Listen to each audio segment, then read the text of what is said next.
Estamos hablando acerca de algunas de las ironías que hallamos en ese cuadro alrededor de la cruz. Interesante, ¿verdad? La semana pasada, comenzamos con el primer punto en que dijimos que el hombre de quien se burlaban llamándole rey, era el rey verdadero. Y en esta mañana vamos a continuar con el segundo punto, segundo lugar. El hombre desposeído de poder es el Todopoderoso. ¿Qué les parece la ironía que encontramos en este asunto alrededor de la cruz? Yo quiero compartir con ustedes, comenzando con Filipenses 2:7, donde aclara específicamente, la palabra de Dios nos dice que Jesús, se despojó a sí mismo, tomando forma de siervo, hecho semejante a los hombres. Es decir, vemos allí la soberanía total de Dios controlando todo este drama. No es que del punto de vista del hombre sí lo despojaron, pero del punto de vista divino, de los propósitos de Dios, Él se despojó a sí mismo. Es decir, fue quitado de todo su poder divino para el propósito de Dios en salvar a su pueblo y que esto se cumpliera. Por eso, hermanos, a veces, aunque no entendemos algunas circunstancias, algunas cosas negativas que ocurren alrededor nuestro, entendamos que Dios tiene a veces propósitos divinos con estas cosas. Y nosotros somos los que tenemos que adaptarnos a las circunstancias, atravesar por medio de ellas, confiando en que Dios nos está guiando en todas las cosas. Dios está más interesado en cómo estamos por dentro nosotros que en lo que hacemos exteriormente, cómo está nuestro corazón, cómo está nuestra mente al pasar por las pruebas. Y hermano, para que entendamos que era poderoso nuestro Dios soberano, el mismo apóstol Juan, como testigo que oyó y vio, él dijo lo que Cristo dijo. En Juan 10:18, el Señor dijo, nadie me la quita, refiriéndose a su propia vida, nadie me la quita. Del punto de vista del hombre, le quitaron la vida, ¿sí o no?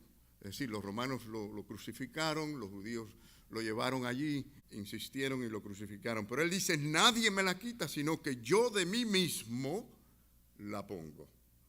Tengo poder para ponerla y tengo poder para volverla a tomar. Este mandamiento recibí de mi Padre. Él pone su gloria donde quiere y la quita de donde Él quiere. El Señor mismo dice en su palabra, tendré misericordia del que tenga misericordia, me compadeceré del que me compadezca. Él es Dios y es Dios soberano y Él puso su vida allí para que el propósito de Dios se cumpliera. Ahora aquí, en el texto de hoy, o sea, volviendo al Evangelio de San Mateo, por medio de él, ¿no? de Mateo, es que se nos presentan evidencias que demuestran esa parte, o sea, la debilidad tan grande de la impotencia de nuestro Señor Jesucristo. El débil y que es a la vez todopoderoso con el propósito de Dios. Qué extraño esto para nosotros los hombres. Imagínense cómo nos gusta el poder. Al hombre, dicen que, hay un dicho que dice, quieren echar a perder a un hombre, darle mucho poder y muchas riquezas. ¿Qué hacemos con el poder? Mientras más poder tenemos, mientras más riquezas tenemos, ¿qué hacemos con ella? La invertimos para nuestros placeres, para nuestro gusto, para hacer lo que queremos hacer con ella, pero no necesariamente en la voluntad de Dios. Y el Señor, el Todopoderoso, el Rey de Reyes, Señor de Señores, Creador del universo, se sometió a esta muerte cruel y allí se veía débil, impotente. En el mundo romano, les voy a decir esto quizás algunos no lo conocen, pero no es nada extraño decir esto.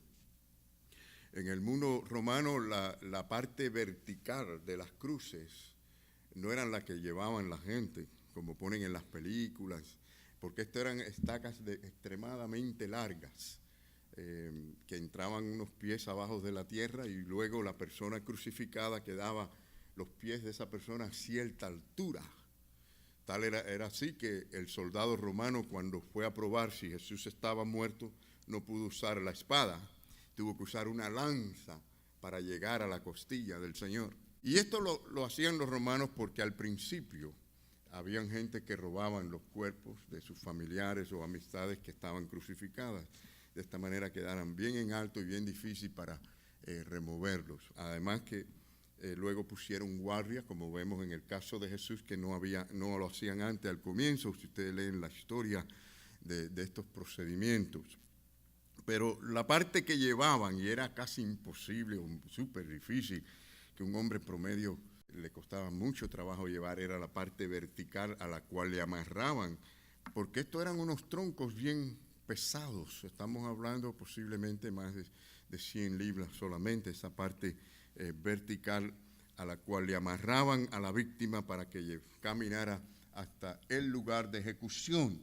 Y esto no era un terreno plano, preparado con alfombra, esto era bien difícil, las subidas y bajadas, las piedras, los lugares por los que tenían que caminar, más el maltrato de los mismos soldados romanos. Así que amarraron allí al Señor y luego, claro, que lo clavaron como nosotros vemos cuando fue puesto allí en la cruz y fue colgado. Pero fíjense, el Señor estaba tan débil, si ustedes leen la historia, que Él no pudo llevar esa parte de la cruz, no la pudo llevar en sí mismo, tuvo que necesitar ayuda. Los soldados usaron un medio legal que ellos tenían y un derecho que ellos tenían de buscar a cualquier persona que ellos quisieran o escogieran para que terminara de llevar la cruz. Y entonces así lo hicieron, obligaron a Simón de Cirene, como ustedes pueden ver en la historia, a llevar la cruz. Hermanos, las víctimas estas los crucificaban desnudos. O sea que la cruz no solamente pretendía ser un instrumento cruel físicamente, sino también psicológicamente la vergüenza que traen. Fuera mujer o fuera hombre, los crucificaban desnudos, de manera que la gente vieran y ellos se sintieran bien avergonzados. Hermano, yo creo que mientras más tratamos de visualizar el cuadro, más difícil es podernos imaginar algo tan terrible, tan cruel, porque se trata no solamente del aspecto físico, sino se trata de quién era el que estaba allí siendo crucificado y llevando a la muerte. Así que imagínense, deliberadamente se ve allí la totalidad de su debilidad en ese momento. Y para que se supiera que fue real y que murió, pusieron un soldado a vigilar, que fue el que fue testigo de su muerte. Miren, por ejemplo, Mateo 27, 36. Están tratando de decir algo de la historia, ¿no? Para hacerles recordar en tiempos como estos algo tan importante que debe ser para nosotros los creyentes, pero también con el deseo que aquel que no lo es, que al oír esta historia de la cruz, sienta en su corazón deseo de venir a ella, porque este es el propósito de todo esto, que todos vengamos ante esa cruz con nuestros pecados y seamos perdonados en arrepentimiento. Pero vemos que dice Mateo 27, 36, y los soldados se sentaron, ¿a qué? A vigilarlo. Bueno, como ya les dije anteriormente, habían gente que robaban los cuerpos de estos seres queridos, especialmente en horas de la noche, porque esta gente duraban días antes de morir y se aprovechaban de esto. Entonces los soldados comenzaron a hacer las estacas muy altas y a la vez a poner guardias a velar estos cuerpos. Entonces, imagínense, la gente pues pasaban por allí y desde la distancia se burlaban diciendo, sálvate a ti mismo. Miren, una situación que vemos interesante, se nos narra la burla, ¿no? La burla que hacían contra el Señor, y vemos esta ironía también porque no entendían lo que decían. En Mateo 27, 39 al 40 le decían, tú que destruyes el templo y en 3 días lo construyes, sálvate a ti mismo. Si eres el Hijo de Dios, baja de esa cruz. Así decían algunas de la gente que pasaban por allí. Ahora, ¿por qué decían esto? Bueno, sabemos que mirando la historia anterior, pues Jesús había mencionado algo así como esto, lo que fue mal interpretado en cuanto a qué se refería a él. Él no se refería al templo físico de Jerusalén, aunque ese templo fue destruido en el año 70 y nunca más ha sido construido, ¿no? Pero el asunto es que buscaron unos testigos falsos que le dijeron qué decir. Y ellos se pusieron allí a decir, por ejemplo, en Mateo 26, 61, le acusaron diciendo, este dijo, puedo derribar el templo de Dios y en 3 días reedificarlo. Esto era una declaración legalmente muy peligrosa porque se había escrito un decreto que todo aquel que profanara cualquier templo de cualquier religión era un delito de pena de muerte. Y aunque bueno, estas líneas que leemos aquí realmente se echaron abajo cuando leemos los paralelos, los evangelios paralelos. Usted va a esta misma historia en Lucas y en el Evangelio de Juan, y usted ven que estos testigos no lograron ponerse de acuerdo. En realidad no estaban entendiendo lo que Jesús había dicho en cuanto a esto, aunque a Cristo no lo condenan precisamente por decir esto, sino por traición, lo condenan por decir que Él es el rey de los judíos. Y bueno, el asunto es que esto alimentó las burlas contra el Señor. El dolor de la burla enciende este contraste amargo entre el poder que Jesús se atribuía, es decir, tengo todo el poder, puedo destruir el templo, puedo construirlo en 3 días y todas estas cosas, y vemos el contraste con esa evidente debilidad que ahora Él presenta. La gente no entendía. No era este el que sanaba enfermo, no era este el que caminaba sobre las aguas, no era este el que paraba los vientos, las olas del mar, no era este el que resucitaba muertos, no era este el que sanaba enfermos, no era este el que sacaba los demonios de las personas endemoniadas. Y por supuesto que decían esto de manera de burla. Esa era la ironía, porque no entendían realmente lo que el Señor estaba haciendo. Y entonces, bueno, ahí está ese contraste. Le decían, sálvate a ti mismo. Declaraban de esta manera la ironía. Y no obstante, los apóstoles tuvieron que aprender también, y nosotros hemos aprendido también, estamos aprendiendo, que la demostración del poder, precisamente del poder de Jesús, se perfecciona en la debilidad de la cruz. Si no hubiera sido por esa obra de la cruz y su debilidad, no hubiera poder para sanar nuestras almas, no tuviéramos el poder contra el pecado, no tuviéramos nosotros el poder del Espíritu Santo, no tuviéramos nosotros esa promesa de vida eterna. Así que miren ese contraste y que ellos no entendían. Ahora, si leemos el Evangelio de Juan, en el capítulo 2 de Juan, sí vemos que Jesús mencionó esto del templo. Él dijo en Juan 2, 19, dice, destruir este templo, o lo destruiré, y lo levantaré de nuevo en 3 días. Ahora, cuando él habla de ese templo, él está hablando de un sistema religioso que sería destruido. El templo era algo muy importante para los judíos. Y imagínense que el templo era el lugar donde, bueno, era el lugar que los conectaba con Dios. Era el lugar de conectar al Dios santo con al hombre pecador. Y Jesús estaba diciendo, esto será destruido, yo tomaré ese lugar. Yo seré quien voy a conectar al hombre con Dios. El templo era el lugar donde la gente iban a orar, a comunicarse con Dios. Era el lugar donde iban a expiar sus pecados. Cristo dijo, yo soy ahora el sacrificio. Yo soy el que voy a expiar los pecados. Por eso él dijo, destruiré ese templo y lo voy a construir de nuevo. Ese era él que se levantaría al tercer día de entre los muertos. Pero ellos no habían entendido esto. Al principio, bueno, la gente allí no lo entendieron, los discípulos o los apóstoles tuvieron que aprenderlo más adelante, no lo habían entendido tampoco. Así que Jesús se convierte él mismo en el gran lugar de encuentro entre Dios y el hombre pecador.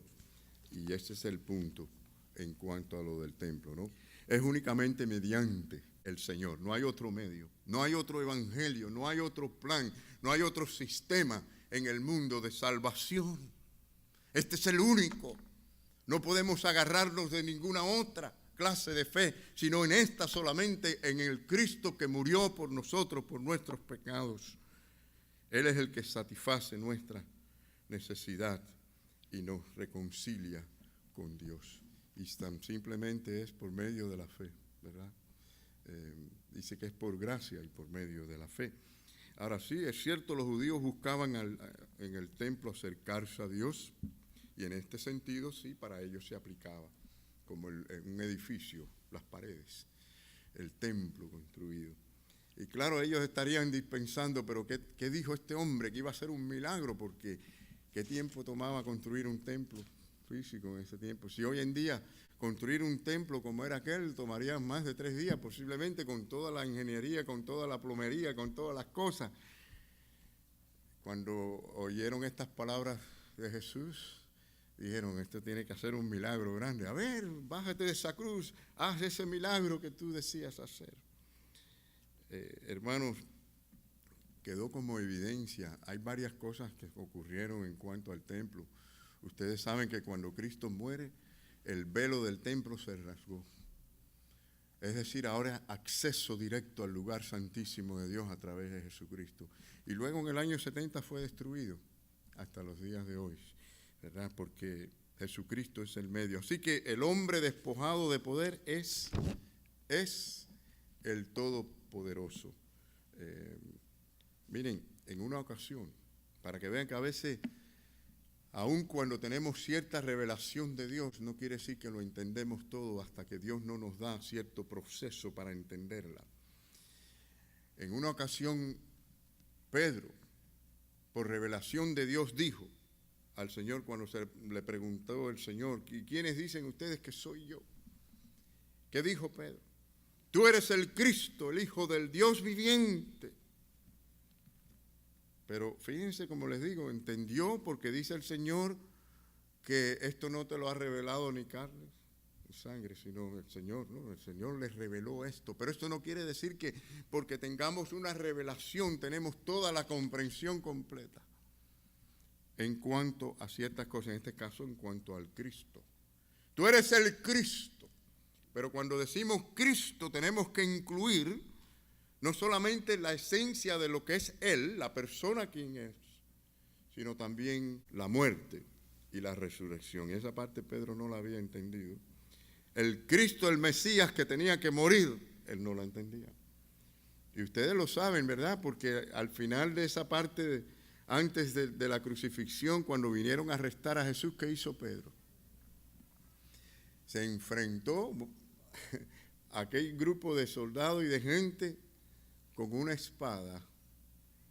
Y yo no creo que Pedro quería solamente cortarle la oreja a alguien. Su intento era pelear y matar y cortar cabeza por el Señor.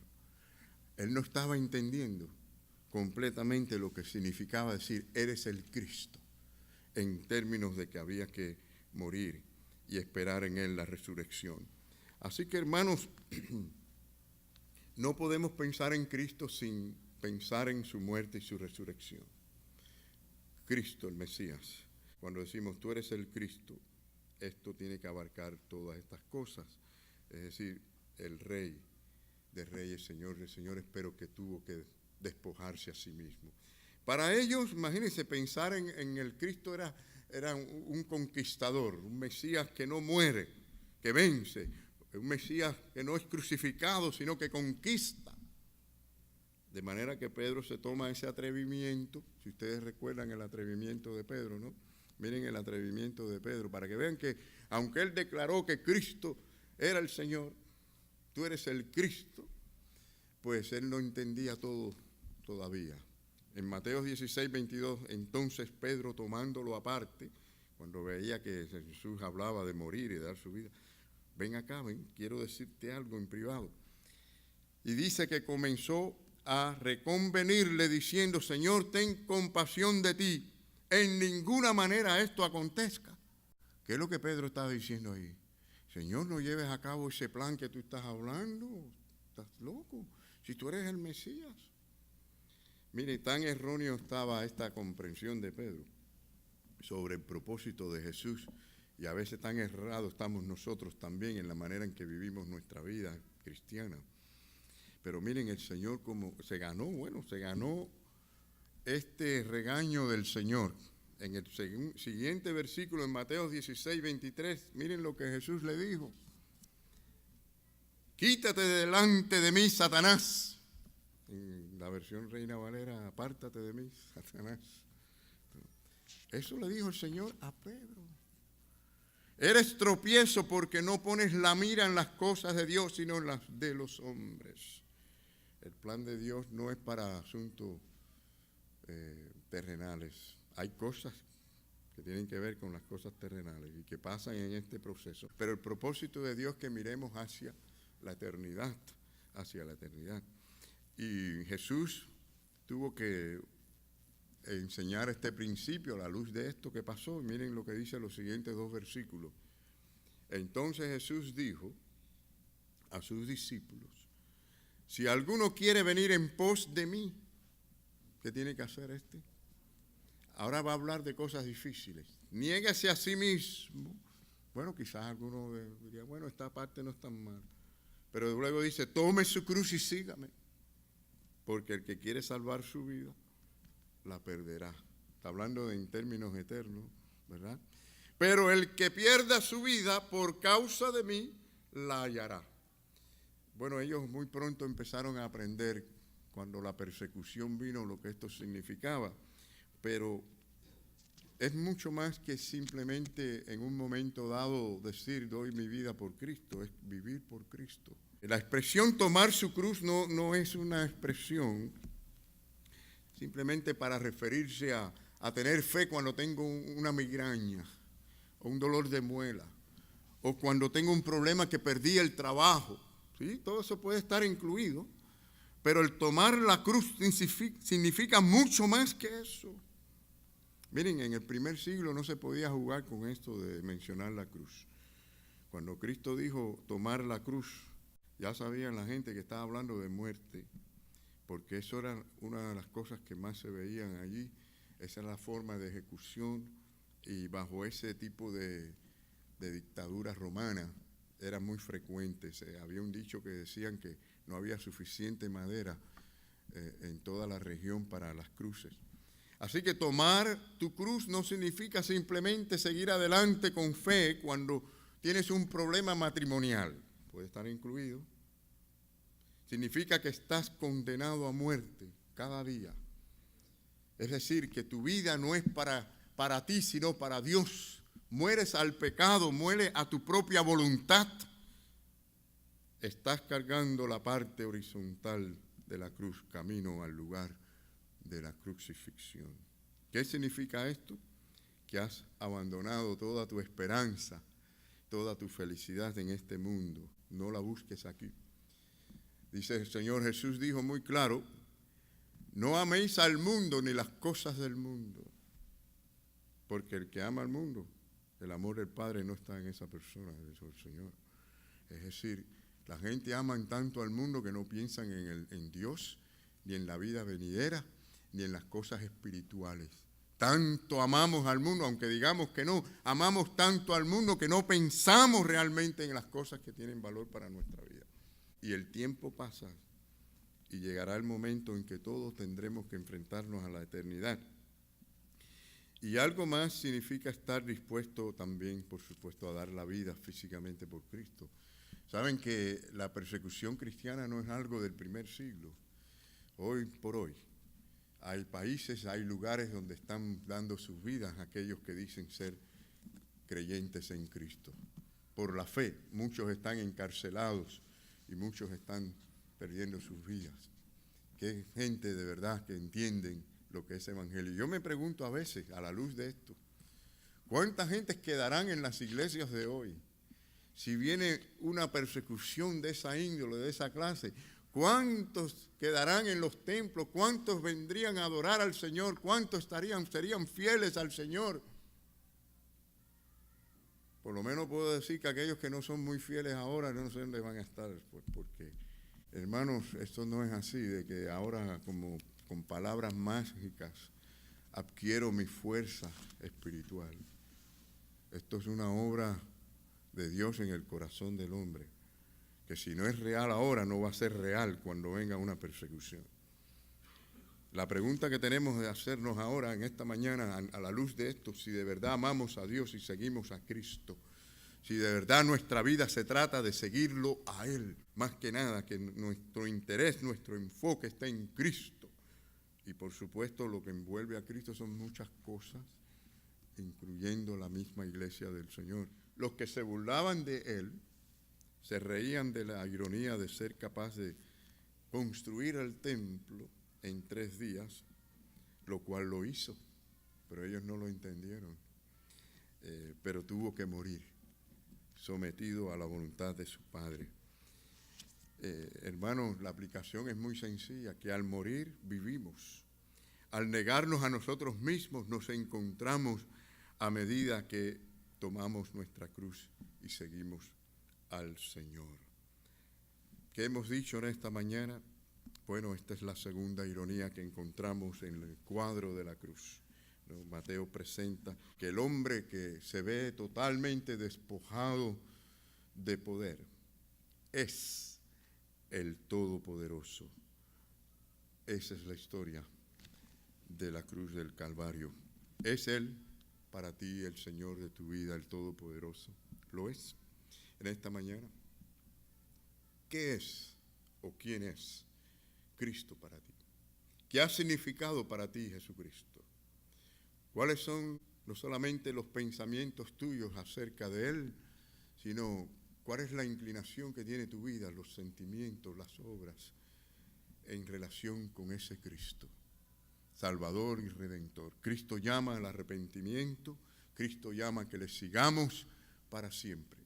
Tal es así que Cristo dijo que aquellos que no estaban con Él, contra Él estaban. Los que conmigo no recogen, esparraman. Es decir, alguno dirá, yo no estoy en contra de Cristo, yo no tengo nada en contra de Cristo. No, es que Él no acepta un término medio. Es estar con Él, a favor de Él, es seguirle a Él. Habrán siempre gente cerca del camino. Hubieron muchos cerca de Cristo en aquel tiempo. Él caminó por todas aquellas calles, por aquellos pueblos, y hubieron mucha gente alrededor de Él y cerca de Él. Pero no es suficiente. Hay que estar en el camino. Hay que estar en Cristo. Esa es tu vida. Ven a Él reconociendo tu necesidad. Ven a Cristo reconociendo tu bancarrota. Ven a Cristo reconociendo que esa cruz representa que nosotros hemos pecado contra Dios y que el pecado es algo terrible, terrible, que rompía el corazón de Dios, que lo hería de tal manera que tuvo que haber un sacrificio tan excelente como ese.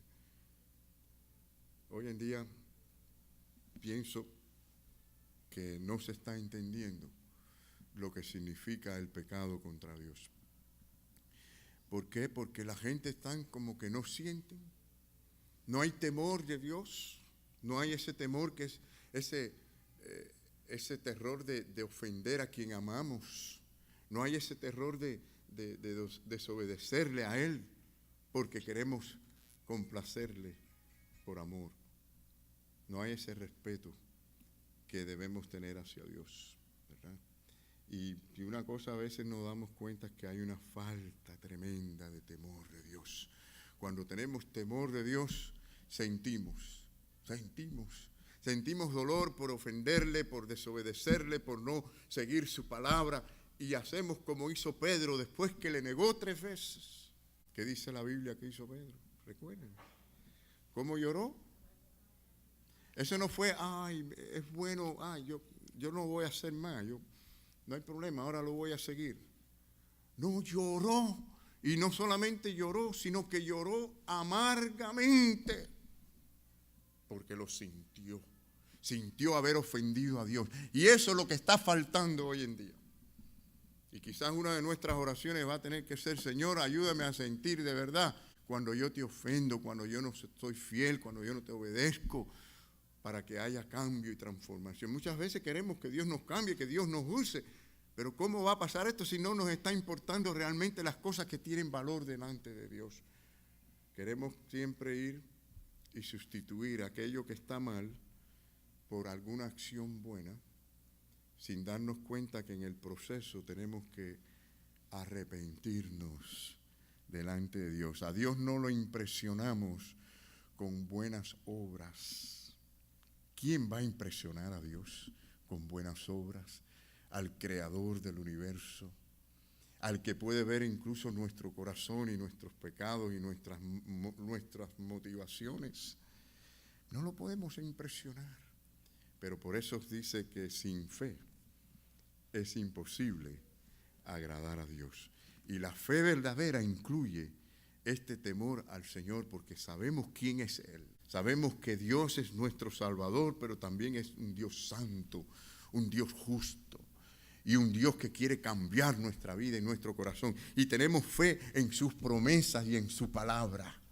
Y por lo tanto, que esto haga la diferencia en nuestras vidas en esta mañana. Vengamos todos ante esa maravillosa cruz del Señor en arrepentimiento, porque cada vez que nos arrepentimos, como ir atrás a aquel lugar donde Él dio su vida por nosotros, y nuestros pecados son limpios, porque el Señor da esa promesa. Es decir, posicionalmente los que estamos en Cristo ya hemos sido perdonados, ¿verdad?, de todos nuestros pecados, pero en la práctica necesitamos estar a bien con el Señor, para que la voluntad del Señor se cumpla en nuestra vida, para que seamos instrumentos en sus manos, para que la iglesia sea bendecida, para que nuestros hogares sean bendecidos. A veces hablamos de lo malo que está la sociedad, pero yo a veces me pregunto, ¿y la iglesia no se está mirando cómo está? ¿Cómo está el testimonio de los creyentes en el mundo? ¿Cómo estamos nosotros? No podemos hablar del mundo perdido si nosotros no estamos bien con el Señor. Hermanos, que el Señor nos bendiga en esta mañana y que salgamos de aquí con deseos de estar más cerca del Señor en obediencia a su palabra.